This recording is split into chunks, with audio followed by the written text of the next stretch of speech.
Right, Michael, thank you for joining me for a chat, and thank you for coming on video as well, so I can see you. It's always good. So thanks for giving me some of your time. No, thanks for having me. It's a pleasure. I'm excited to do both. So thanks for inviting me.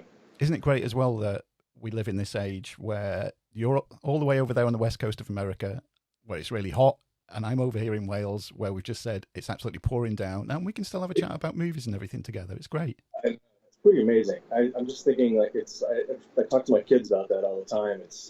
You know, I'm actually in the middle of writing a novel, and I was talking to my wife last night too about like research, how quickly everything, all of this information, and just the world that we live in. When I was in high school was different. The internet and all that stuff. Everything's kind of gotten to a place where I think people have forgotten what it used to be like. Hmm. All that stuff. I think my generation is that one that straddles the line between Yeah, prior to the internet and now living in that kind of thing. So I think it's amazing. It's really just great to be able to communicate, like you said, across the world. I mean, it's no, how impressive is that? definitely. And like I said, the very fact that we can sit here and have a chat today is really good. I've got a lot that I want to chat with you about. Before we get into your career, into movies, into writing, producing, directing, I want to know. I mean, everybody's got certain points in their lives where they get into film. How did you get into it? Was there any particular film that started you with your love of the film business? Tell me a bit about your history with it. Yeah. So in high school, I got into theater, into acting, and then actually into directing some theater towards the end of high school as well. I did high school theater, and then I did local theater on the East Coast. And I just was really drawn to, and I've been writing ever since I can remember. So writing and storytelling was always part of my general makeup, if you will. But as far as movies, I knew that I wanted to come to Hollywood at some point. I think it just clicked. Some movies that kind of really just pushed me over the edge, and they're weird movies. That not weird, but interesting enough was Nightmare on Elm Street was always the original was always an influential movie. So Yeah. I'll start with that. But the movies that kind of pushed me between high school and college, first year of college, to actually move out to Hollywood was Scream, the Wes Okay. Craven film, Yeah. and Good Will Hunting, which was two Boston boys that wrote and started a movie, and it was just kind of an inspirational thing. I was going to school in Massachusetts and grew up in Massachusetts, so it was that thing where it was like I saw people that I admired doing it, and it just kind of made sense. I don't know. I started reading screenplays, and I thought the medium was really interesting. Kind of gravitated towards it pretty quickly, and just started to. I've also, at a young age, I was always. I read a lot of actor biographies, Hmm. so like more older actors, Brando, Monty Cliff, James Dean, Marilyn Monroe, Louis B. Mayer, all these. He's not an actor, but I just fascinated with just the mindset of these icons that we grew up watching, and it's gone over generation and generation, still hold up. Some of the movies that these legends have done still hold up. So I was fascinated. So I've always been fascinated by actors.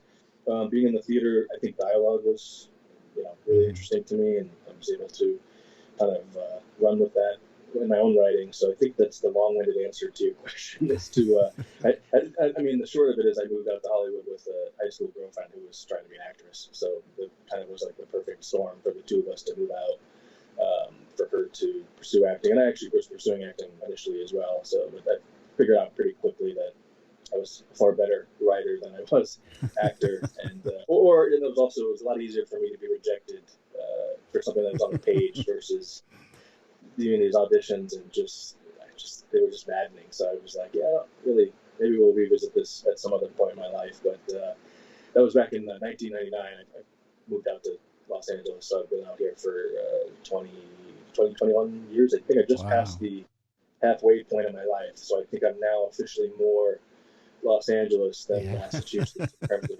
I'll always be Massachusetts, but officially the time in my life has been more here, which is crazy. It's hard to believe. It Oh doesn't seem yeah. that. Because this Yeah. is something that we only see in the movies over here in the UK of people moving, across to the West Coast to get into the movie business and everything. Does it really make that much of a difference of moving there to the West Coast? Because like I say, we just see it in the films. We don't know if it does work or not. It's something we see. So what was it like? What's the benefit you're getting of moving over there? It's interesting. I was just having a conversation with another director about this. I don't think it has the same um, kind of weight that it used to, because Hollywood has kind of moved all over the country and Yeah. all over the world for that matter. So, places like Atlanta that have popped up, and Georgia in particular are big film places, New Mexico, um, places like that. So I think that now it's almost, if you I have a couple actor friends, it's almost counterproductive to be in Los Angeles as an actor because so many so many shoots go out of state for tax incentive purposes, and they won't fly out an actor who's kind of up and coming or middle of the road. They'll pay for the big ticket actors to fly out there, and then they'll hire local talent because places like New Mexico, places like again Atlanta, have all these great actors, writers, directors that are local that live there. So they're not going to fly people out. So I think for me, when I moved out though in '99, you had to. Yeah. The whole idea, it was either New York or Los Angeles, and I think being so close to New York, it was just the Hollywood star kind of sunshine palm tree type. Yeah.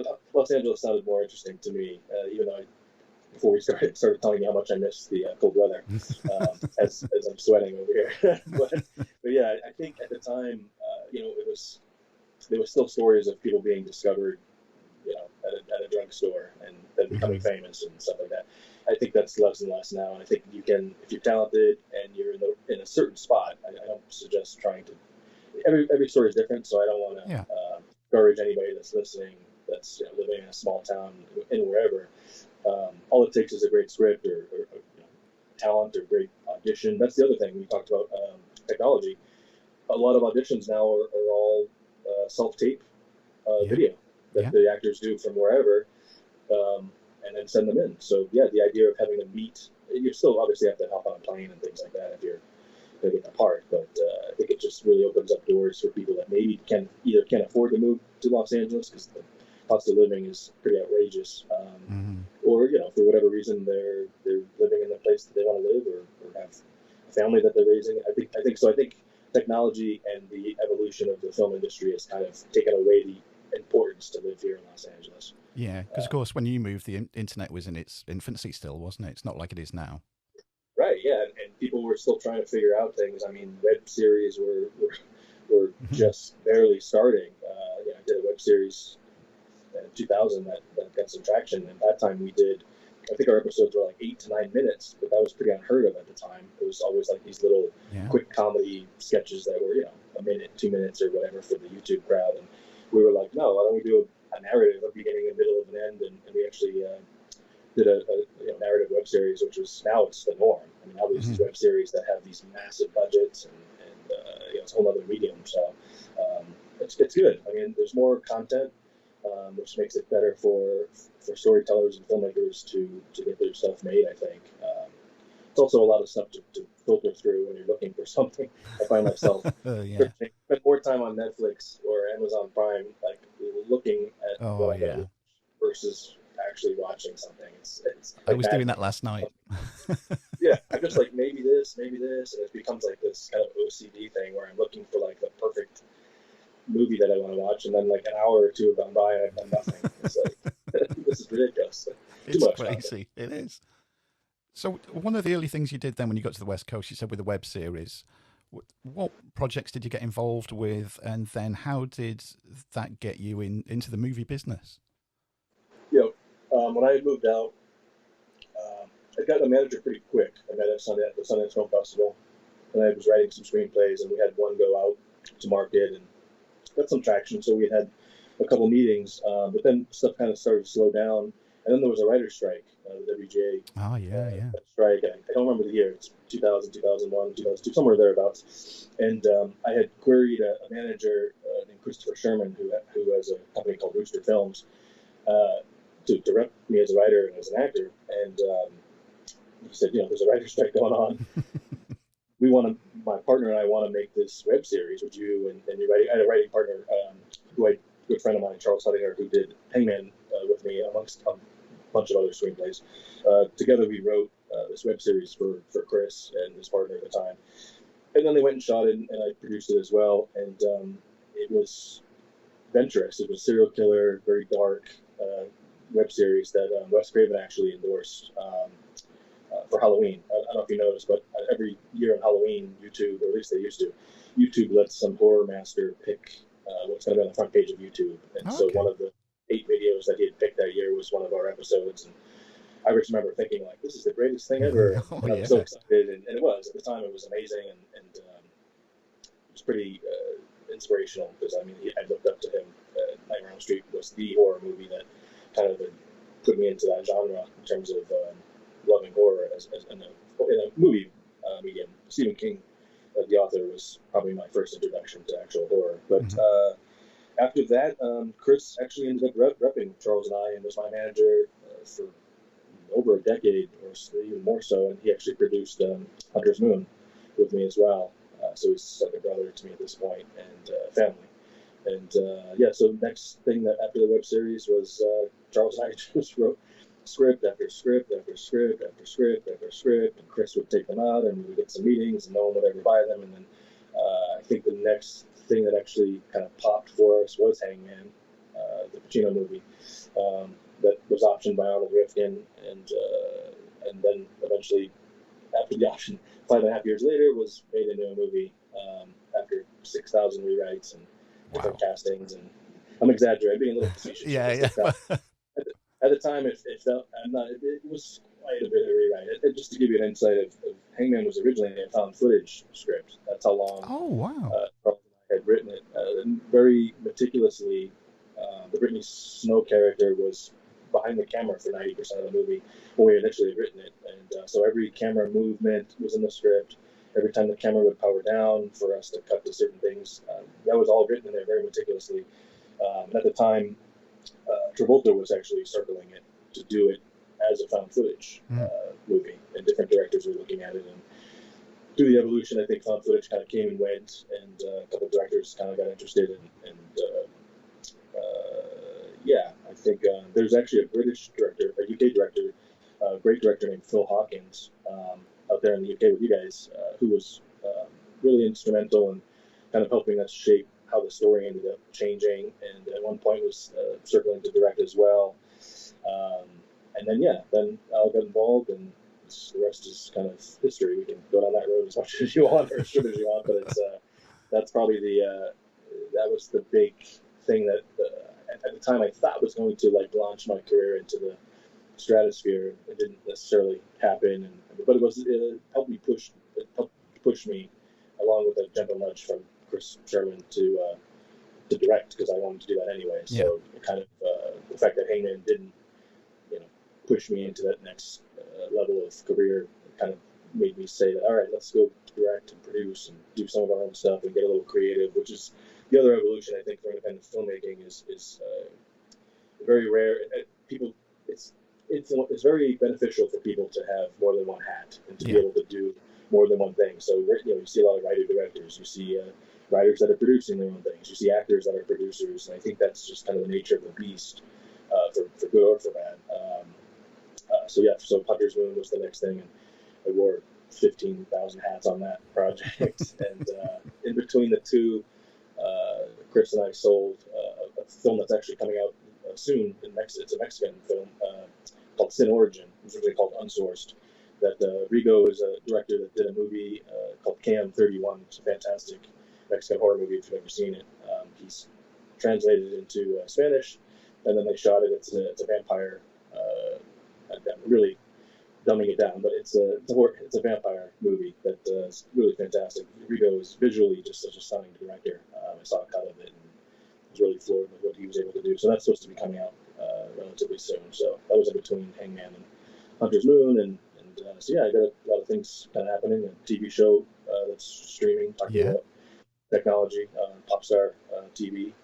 So a TV show that I was shooting in Armenia when we were forced to come back to the States under the current situation, and so we were able to at least get the first season down. So the first 8 episodes are up there, and then we'll go back and finish the last 8, and it's a 16-episode series that I wrote and co-directed with a fantastic Armenian director named Hayek. Well, it's good that you're so busy and all this is going on, despite the hiccup that the world's having at the moment, and a lot of things have been put on hold.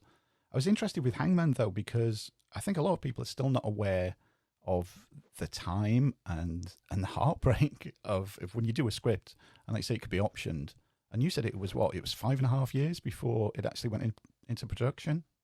Yeah, I mean, we thought it was going to be pretty greenlit pretty quickly, especially when Travolta was looking at it. And I think Pete Travis, who's another UK director, was originally looking to do it, and then he ended up. He and his wife had twins, babies. Mm-hmm. But I think it kind of took him off the market for a while. And then in the meantime, then like I said, the found footage kind of the bottom fell out, and I think Arnold Rifkin was smart enough to know that like we need to tweak this and change it. Yeah. The market's just not there anymore. So then we went back into the drawing board, and yeah, it is. I think that's the thing is people see this Pacino movie with Carl Urban and Brittany Snow, and they think that we're living the high life, and that it's just this great experience, and it certainly was a great experience. But there's a lot of pain that goes into it, and there's a lot of hiccups, and there's just time, and it's just at the time when it was some point between when it was optioned and made, I took the leap of faith when I talked to my wife, and I was running restaurants. I was a chef and a general manager for restaurants here in Los Angeles, and just working too many hours and not doing any writing and not being creative. I mean, the preparing food is certainly creative, and that was fulfilling, but I thought Hangman was like, I was going, and it was like, all right, now it's time to jump, and then I jumped certainly a little earlier than in hindsight.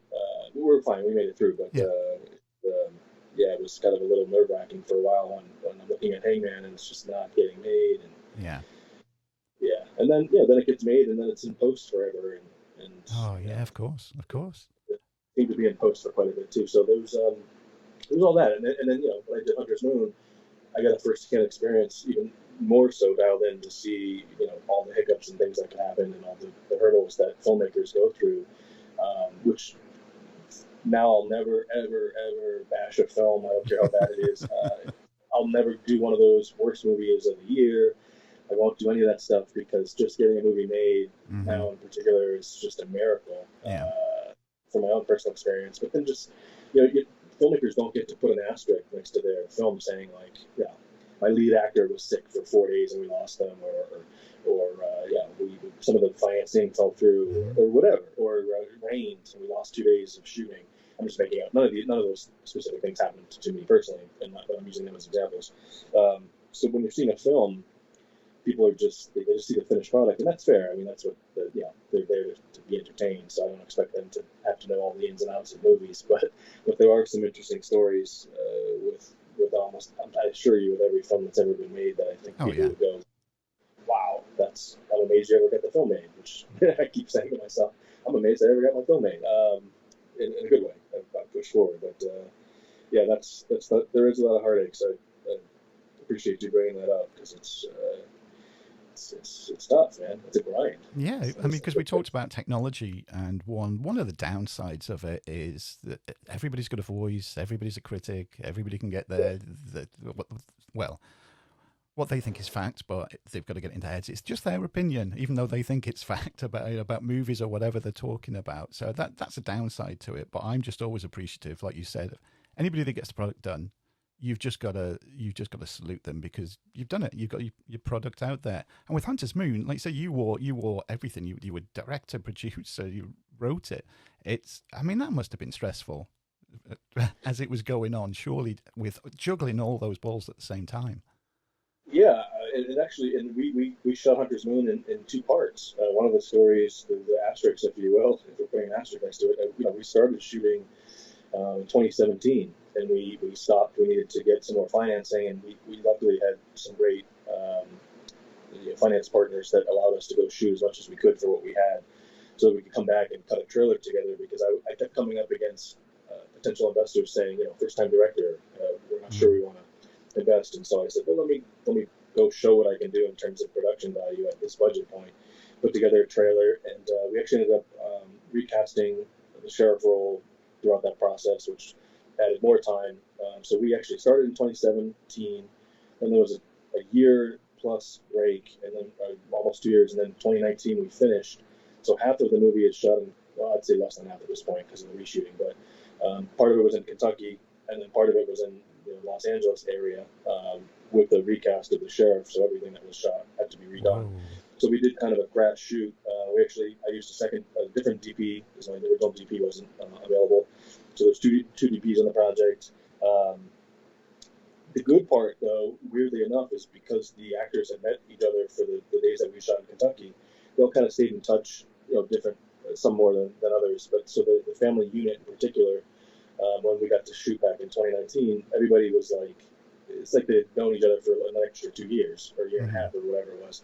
So I think I think some of the performances, whether it be between the three brothers or between the family unit of the Delaney's, I think organically between the actors and actresses, the relationships kind of grew. So when they got on set, I was also really blessed.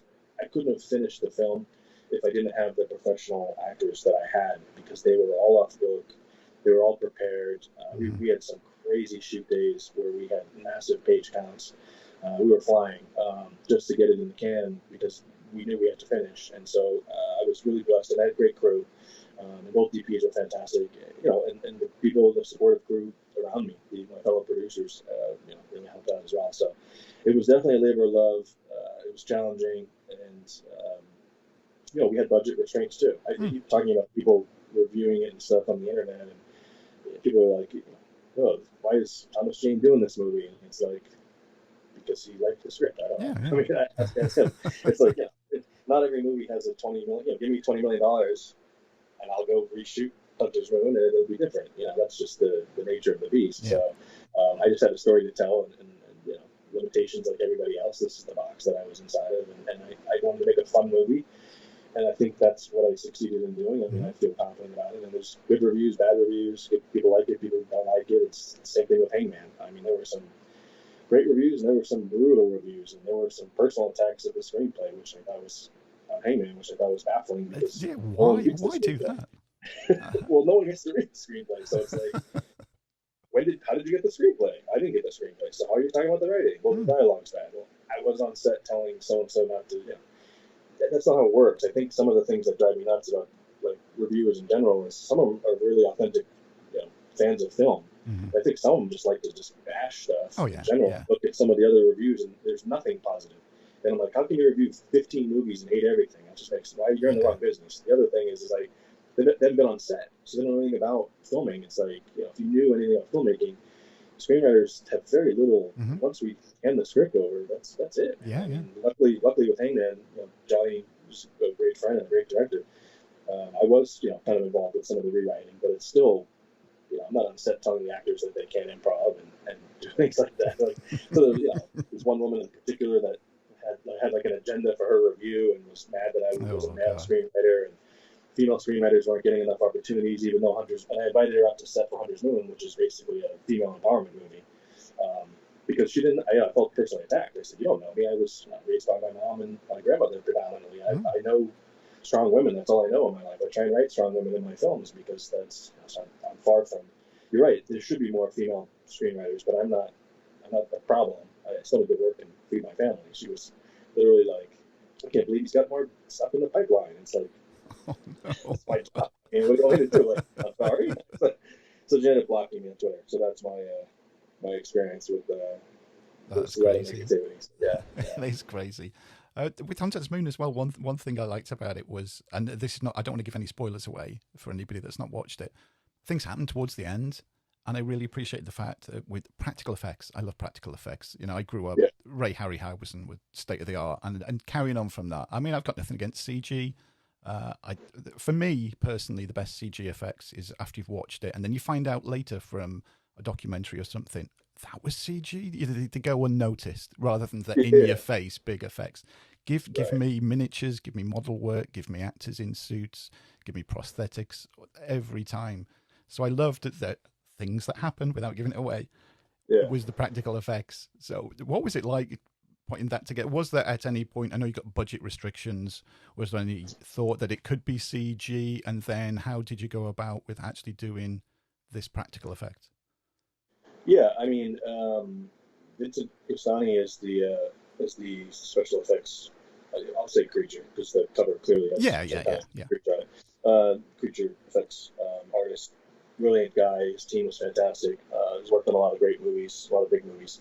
We were really lucky. He's a friend of one of Clayton Turnage, one of the other producers. So we met Vincent. We kind of talked, and I was pretty specific that I didn't want to do CGI or there were some things in post that I obviously had to like some of the blood and things like that.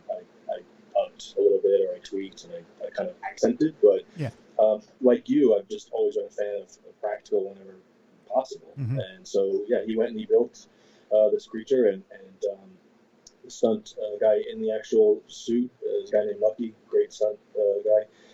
He's walking on stilts, so the height of the creature is like 9 feet plus. It's pretty pretty imposing, and it was really kind of cool to see in person.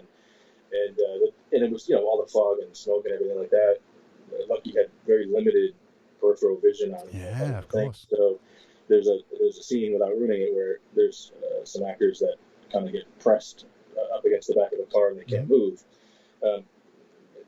Right before they shot, I didn't know this. Unbeknownst to me, Vincent went up to Jay Moore is one of the actors, and basically said, if Lucky steps on your foot, it's gonna break.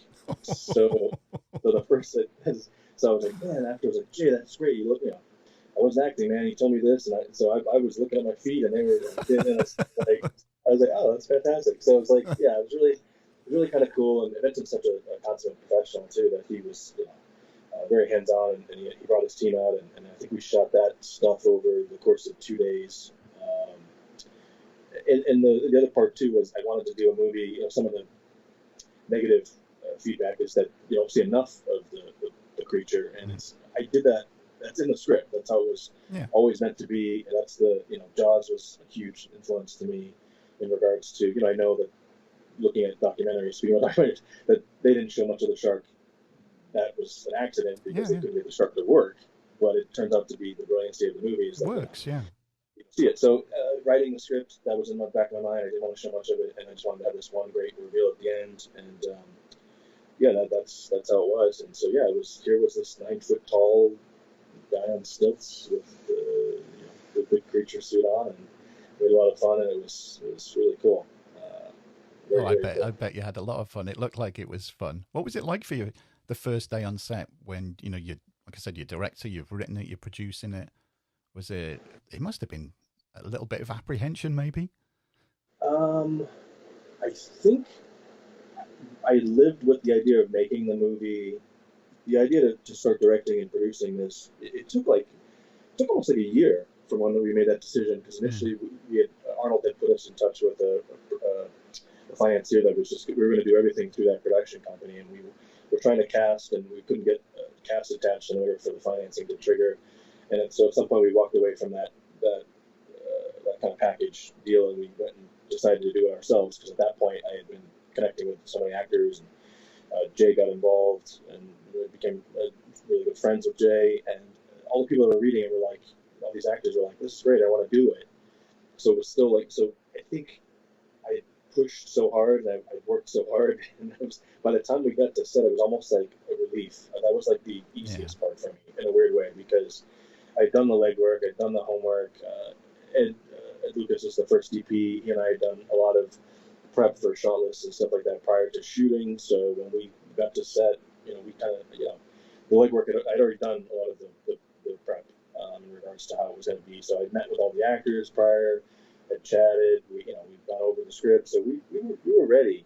There were some last minute actors were flying in at the last minute. So it was almost like organically hectic. So I didn't have time to panic, I guess, in a weird way. Probably after the first night first morning, because we shot mostly nights, when I was back in my hotel room, I think that's when it might have hit me like, holy crap, like we're doing this, and now that was like a breath after 12 hours of filming. Like, finally allowed myself to eat something and use the bathroom and take a shower and and then after that was the other benefit of the break in between shooting Hunter's Moon. I got to work on a TV show here in Los Angeles. Originally, I did a polish on the script, and they had me on set because it was 10 episodes. It was a spec. They were block shooting it, so it was like 630 pages was the script. They had me on set in case any of the actors were like, "What did my character do? 4 scenes prior to this?" Because they shot out of order. And at some point, the producer said, "You direct as well?" And I said, "Yeah, yeah." And they said, "Well, we need a second unit director. You want to do it?" And I said, "Sure." And second unit, I'm thinking that I'm going to be doing like B-roll and establishing shots and stuff. And I get the call sheet, and it's actual scenes with like the main cast, and I'm going like, "Well, this isn't really second unit directing, but okay." And it's a great cast too. I got to work with some great actors. But in that process, I met the other DP that ended up finishing Hunter's Moon, and we were, because of the budget restraints and the time for that shoot, we were shooting crazy page counts.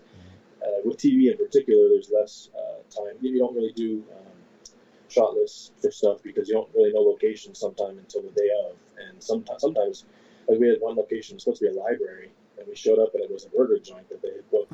And I said, like, my God, how the hell am I going to make this work? So I'm like, so you have to kind of like, it's kind of like one of these things. So luckily, Ben Cochran was the second DP, was fantastic. He and I had shot, I want to say almost 40 days on this TV show.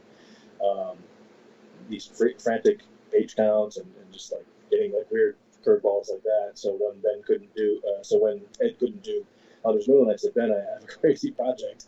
I need to finish. Can you look at another DP's work and mimic it?" And Ben's like, "Well, yeah, that's what we did on the TV show for the first unit director." The DP. I said, "All right." So Ben came in, and at that point we become good friends too. So it was almost like we were finishing each other. We just knew what the expectations were. We knew how to compliment each other. We also knew how to we would butt heads creatively and yell at each other, and then get over it and move forward and be better for it. But so it was almost like everything. The timing was kind of, and I was a much better director at that point. Like I said, I shot 40 some odd days with these great TV actors, and just evolved in style and shooting style and how to work with actors, and everything was, I'm still learning. I think that's the thing. It's a good thing with any profession, obviously, and anything in life. So I tell my kids, like, continually learn that even if you're Spielberg or Scorsese, I'm sure those guys are still learning new things. So I was luckily, everything kind of happens for a reason, and I don't think I would have been able to finish Hunter's Moon had I not been able to do that TV show in the first place and gotten to that place where I was able to shoot like that. So we shot. This is a look behind the curtain. We shot 88 pages over 8 days. Wow. Which, in a perfect world, you're looking for 4 to 6 page shoot days, and one day we did 16, and we did some pretty crazy things. So but we have to finish. So it was the only way to do it. And so that's my asterisk story for one of them. There's a bunch of them in the movie. Have you got any tips for anybody that wants to get into writing or directing? Writing. I think the biggest tip, because I didn't go to school. I went to college for business for a year and a half, and then figured out that I wasn't going to. And it helped me out. I've always been into business, so it's helped me out with the producer side of things on this. But I think writing, the main thing is just read as many screenplays as you can from produced movies. So you watch the movie, and then you read the produced screenplay. So you can just kind of writing. I'm evolving as well. I mean, I did a lot of ghostwriting jobs after I left the restaurant. So I've probably written 50 plus screenplays at this point in my career. Some have my name on them, some don't. But I'm still learning. But I think I never went to school for it. I read a couple of the books, the how-to books, and then I realized I just felt very it was so bogged down. There was so much. I just want to see it versus don't tell me, just let me the good books have snippets of actual screenplays in it anyway. So I just started talking about the internet. You can find just about almost any screenplay out there that's not under wraps or whatever. So I just when I wanted to write a story that was similar to Hangman was inspired immensely by Seven. Charles and I are huge fans of Seven. I think it's a perfect movie. So obviously I read the Seven hundreds of times, not hundreds, but and saw how Walker did it, and then other serial killer movies, just to get beats, and then you start to evolve and find your own voice. So I think that's it. It's you can kind of mimic someone to an extent. I mean, all great writers in all mediums. I mean, there's stories. I'm a huge Hunter S. Thompson fan, and there's stories where he would be drugged up and literally retyping The Great Gatsby just to see how it felt to write F. Scott Fitzgerald's words, and I'm thinking like that's insane to me. I mean, why would you literally sit there typing out someone else's novel? But that was the level of like intimacy that he had with the heroes of his mind in terms of writing. So, but I think I read a great action movie. The original draft of Death Wish, the remake with Bruce Willis, was written by Joe Carnahan, who's a fantastic writer director. And I was able to get the original draft and sent a message to Joe like, this is the best action script I've ever read in my life. Like, this is amazing. And then I saw the movie and I was like, okay, totally different, but that's a different director, and Joe wasn't on the project anymore, and the script was different. I just was like, I don't get it, but all right.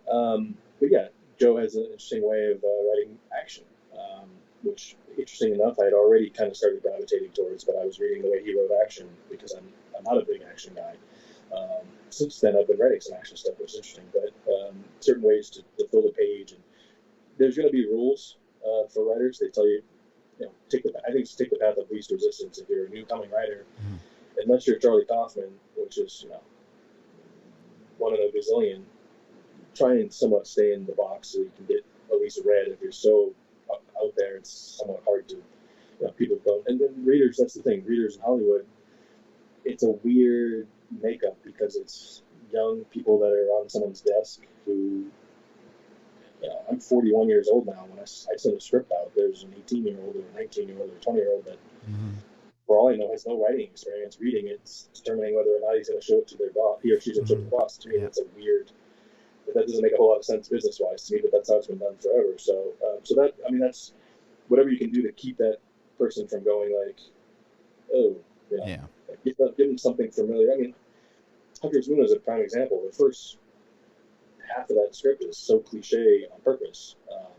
It's a family moving away from the city, and you've seen this a gazillion times, all these tropes that are for the genre, and then the idea is for me to flip them on the head. But anyone who's reading this is initially probably going like, oh yeah, I've seen this before, and then hopefully the idea is they can continue to push and get to the end. But so that's for writing, and then I think for directing, it's a similar thing. It's like being on set and watching directors. I tried to get on set. I was on set with Johnny for parts of Hangman and kind of watching what he was doing.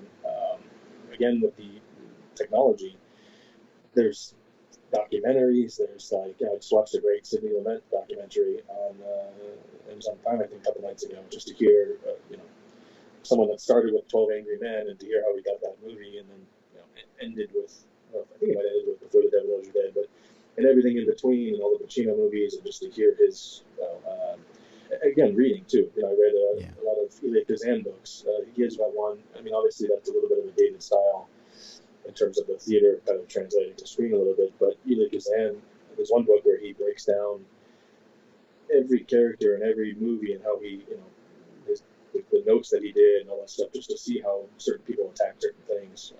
For me, was inspirational and it was a very poignant experience in terms of learning how they do it. But yeah, as far as, and I'm also being honest with yourself. As a director, the first thing I do when I'm talking to a DP is I tell them I'm not a technical guy. I over the time I've learned lenses and things like that, but it's more about me working with the actors because that's my comfort zone. Yeah. Knowing how to tell a story because most times it's my script. But I'm going to lean on knowing that the DP understands. I'm going to say this is what I'm going for. What do you got? And having that collaboration. So for up and coming directors, even if you've gone to film school, for every David Fincher, there's Tarantino, who if there's a chance to watch in the director's chair, Robert Rodriguez, fascinating. I learned quite a bit. I mean, Tarantino's experience for Reservoir Dogs is just to hear that story is amazing. So there's Tarantino on this side again, who's like me, has no technical. Now he does, obviously, but and then David Fincher, who, the story is that Ben Affleck on Gone Girl messed with the camera, just tweaked one little minor thing just to see if Fincher would even notice, and Fincher noticed immediately because he's that drawn in. So I guess it's the big advice is realize what your strengths are, realize what your weaknesses are. Don't be afraid of those weaknesses because that's filmmaking is a very collaborative process, whereas like writing, it becomes a collaborative process whether you like it or not. Which is the other thing. Just know that when you're golden script that you turn in as a writer is going to be changed a gazillion times with or without you. So just be prepared for that, and it's not always for the best, and there's really nothing you can do about it.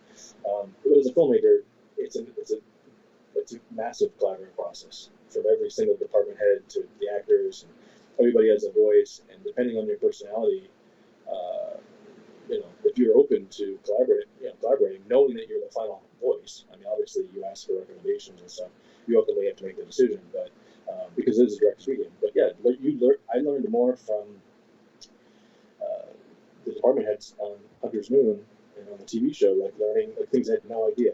I just would sit and watch and go like, oh, that's how and I had to do like some fight stuff and in Armenia, like I didn't working with stunt people and things like that. I don't pretend to know. I mean, there's a few times where I've gone on set and I'm going like, I have no idea how to shoot this. And it's like, and then talk to the DP and then talk to a stunt guy or talk to the actors. I mean, actors have some great ideas. They usually put a lot of work into it too. And then, it kind of comes together. So I think being humble while also having an ego is, you can't be a director without an ego. I think that's just a fact. Yeah. But having enough humility that you don't know everything and learn, be a sponge. I spent time with wardrobe and with makeup and just how are you doing this, and just watching and listening and kind of grabbing that, and not because I want to go do any of those things, but I think I learned that too in the restaurant. I did every single thing you could possibly do in the restaurant, all the way down to washing dishes, and would do those during shifts because I was never asking someone to do something that I wasn't willing to do myself, and there's a level of respect that way. Yeah. But also, when you're talking to, I don't care if it's craft services or catering or whatever, they're all part of the filmmaking process. Yeah. Without them, you can't. I'll be honest. The second part of Hunter's Moon, we had a fantastic catering guy named John, and his food was fantastic. And when you're doing those crazy shoots, everybody's burnt out, and it's time for lunch. It's the middle of the night, and you're rushing through the sun, and you sit down. There's this great food. The morale either stays where it's at or it goes up. Yeah. Whereas if it's bad, it could go the other direction. Yeah. So I've seen that too. And so I made sure I'm super appreciative of John because I think he helped quite a bit. Yeah, it makes a difference. And I like to eat too. I usually save it till after we shoot, but the food was fantastic. I took it home and it was great. But I think, again, that's it. Yeah, have enough confidence to know what you want, but enough humility to ask others and to have it be an actual collaborative process. That's my advice for directors. All good advice, definitely. Like I say, because you've done it, you're doing it, so these are the people you should listen to. Everybody, people like Michael who's actually doing it. I could talk to you for hours more. I really could. We'll have to get you back on the show at some point. Man, we can keep going. I mean, I hope people can understand me because I've drank enough coffee here that I feel like I'm talking 1,000 miles a minute. That's me on set too. I swear it's just coffee. This is just my coffee. Right? If we did this at like midnight, which I've done some of the other key stuff at midnight, then it would probably be one coffee and one thing of whiskey, maybe. Yeah, there's nothing wrong with that at all. So what have you got coming up now? Again, we've touched on everything's changed at the moment, so plans are varying all the time. So at the moment, what do you know for sure that you've got coming up? You said about the other episodes of the TV show, and have you got stuff in the pipeline that's hopefully going to be happening either later this year or next? Yeah. So the TV show is called Purgatory. It's on Popstar TV, which is an app. You can get it on Apple TV, or you can do it on the Fire Stick, or you can just go to on the website. You can just Google Popstar TV, and they have a video section. And so every Thursday at 9 p.m. U.S. time, Pacific Standard Time, a new episode airs. There's only 2 episodes left of the first season. But if you go to the website, everything's on demand. So episodes 1 through 6 you can watch. You can binge watch it now if you want. Episode 7 will be tomorrow night at 9. And then there's episode 8, which is the season finale, which will be the following Thursday. And then after they're live on Thursday, by Saturday they're usually on demand. We'll go finish that, and Armenia will go do the last 8 episodes, some of which we already have some in the can. So the season 2 will be sometime in the near future, I'm hoping. Now I'm just kind of waiting for the Armenian government to say, yeah, come on in and come film. It's one of those things. But then the other thing I got going on is Clayton Turnage, which is one of the producers on Hunter's Moon. He's also the supervising producer for Purgatory. He and I had kind of partnered up, and now we were looking for a film that we could shoot during the time that we're in right now in regards to limited locations, limited actors, kind of trying to do a skeletal crew and just be safe, obviously. Somehow in that wheelhouse, the process came up that rather than doing one film, we have a bunch of friends or acquaintances that are filmmakers that are in the same boat we are. Why don't we try and put together a creative co-op, is what we're calling it. So we started a production company called The Handful. It's more than a handful of productions, and basically more than a handful, so 5. We're doing five films. And we partnered up with a website called Inktip. I don't know if you're familiar with them, but inktip.com is a resource for writers. It's another bit of advice for screenwriters. You have to pay a fee. I'm not sure what it is, but you can basically put your log line up, and producers go on there and look for certain material, and they can do search criteria. So we partnered up with them, and we found these other 4 directors. I'll do one of the films, so there's 5 of us. We put them in this box, and we gave Inktip a very specific, it has to be limited location, this is the budget, limited actors, and then we let the directors go through all of these submissions and find a script that they liked on Inktip. And so we partnered up with Inktip. So there's writers who have now paired with these directors. And the big picture was we wanted to, the main thing is we wanted to shoot now. We didn't want to wait, so that was the thing. We wanted to keep working. But the big picture was we wanted to, all of these filmmakers had stories, the asterisk stories, if you will, of their experience, because the requirement was they had to at least have done one film. So a lot of them are up and coming, and they've all done at least one film, mostly just one. All of us get together and fix the issues that we had on our individual production by collaborating with one another as filmmakers. And on the other side, for the writers and for the filmmakers, I want the experience to be how I would have hoped my experience would be making films. So some of the writers, this is the first script that they've ever had optioned, and I've gone down that road, and I saw the good and the bad. So let's have these writers have an experience that I had hoped might have been all positive. Let's have them be collaborative throughout the entire process. So we had a Zoom call. All the writers and the producers were on the Zoom call. They all met each other, and we had a separate Zoom call where all the directors were on the Zoom call. They all met each other. We talked about our individual projects that we picked, and we were very specific. All of the films are in small boxes, but they're all different. There's a thriller, there's an action movie, believe it or not, at the budget we're at. There's a kind of a David Lynch type movie that's very interesting and quirky, and there's a sci-fi one. We got very specific so that now that we have these packages that we put together with pitch decks and the scripts are done, we're sending them off to financiers and to distributors to basically get the packages financed, and then we'll start attaching talent and going out with the casting director. And so that's been keeping me very busy. That, and when I got back from Armenia, all of the post was done in Armenia for Purgatory, so remotely. It's 12-hour time difference. Yeah. I was giving feedback notes on cuts, so that was about 14 weeks for the 8 episodes, so that kept me busy. But that, and then the next project will be the rest of Purgatory and my film for this slate, and then Clay and I will produce the other 4 films as well. So now it's kind of just a race to see which film the distributors and financiers are going to greenlight first, and then it's to the casting director. And then the whole thing that we don't know is what actors are going to work right now. So when it starts up to actors, it's they might like the material and they might say, we're going to wait, depending on the actor, because part of the formula for us is they have to be named actors, at least one named actor, in order for us to make the financing work for these projects. So all of the directors have their target lists, and they've been approved and vetted and things like that. So it's I'm wearing more of the business hat, but I do have a really great script that I picked to direct. That the writer is a guy named Murray Seward, and he's a fantastic writer. So it's interesting too, because I've usually directed my own stuff, or at least something that I've put my fingertips on, polish, rewrite, or whatever. Murray did this one, and I gave notes, but it's exciting to see somebody else's baby, because I've been in Murray's shoes. Of course. So it's kind of cool. So that's what keeps me busy, and then also I started. I've always had a dream to write a novel, so I took one of my screenplays and I'm adapting it into a novel. So that's been keeping me busy as well. because a novel's been a dream, and it's a whole different animal than Yeah. than writing screenplays. And a screenplay, when I put the original screenplay into the novel format, I think it was like 22,000 words, and I was like, whoa, I have a ways to go to get to that.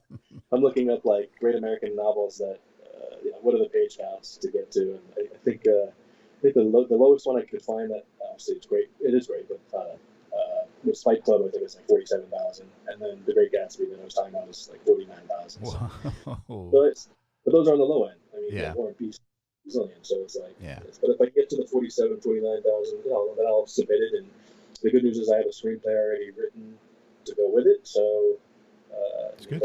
Publisher, I don't know. We'll see. I'm just kind of doing it for me too. Yeah. Trying to go crazy, and it seemed like a time to try and do it. And then I have 3 young kids and a wife, so that keeps me pretty busy. Oh yeah. We're kind of all stuck here and trying to entertain each other without driving each other nuts. And yeah, that's something in itself. Just being able to do that. With all this going on, what's the best way that people can find and follow you online and keep up to date with everything?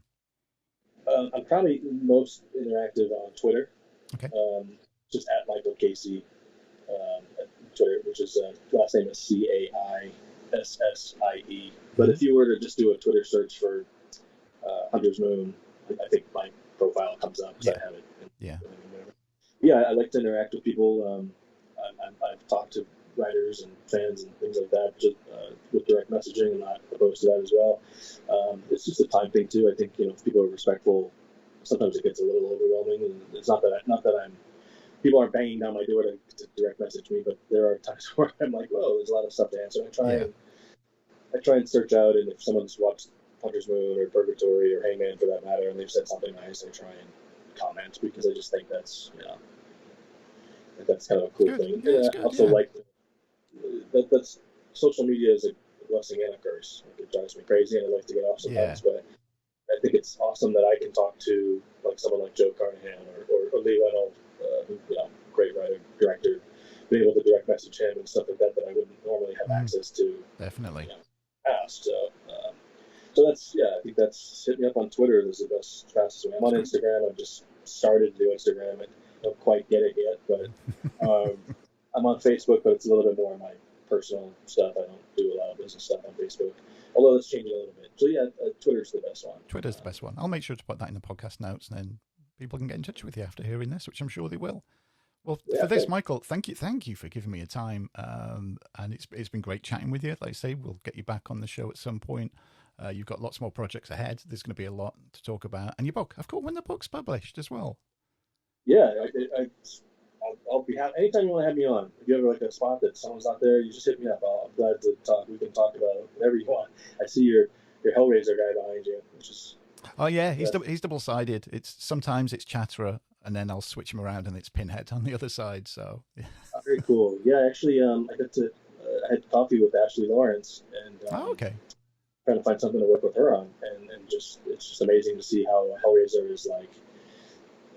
It's just a part of her life, and she's actually a fantastic painter. She's on Twitter if you ever look up her. She's an amazing painter, very, very dark and twisted, and it's very cool. She's really awesome. So I was looking at that. It's very drawn. It's very that's the thing with these Zoom and Skype calls. I'm realizing that I have like the worst background. It's got like the city of Boston and the ceiling fan, which is about here. And then there's like some pictures that my wife has up there or whatever. And then it's just like walls. I see people that have like yourself that have these great setups or like tons of books. All my books are downstairs. I was trying to figure out how can I do this to have books and make me look like I read a lot. That happens. But yeah, anytime. It's been great. I really appreciate the time. If you want to just hit me up, I'd be happy to come on again. I really had a great time. Will do. Definitely. Well, just for the sake of the edit, we will say goodbye. But again, Michael, thank you for giving me your time. You've given some great stories, some great tips for people as well to help them to get into the business if that's what they want to do. So I look forward to having another chat with you soon. Likewise. Thanks, man. Have a great one. Stay safe. Thank you.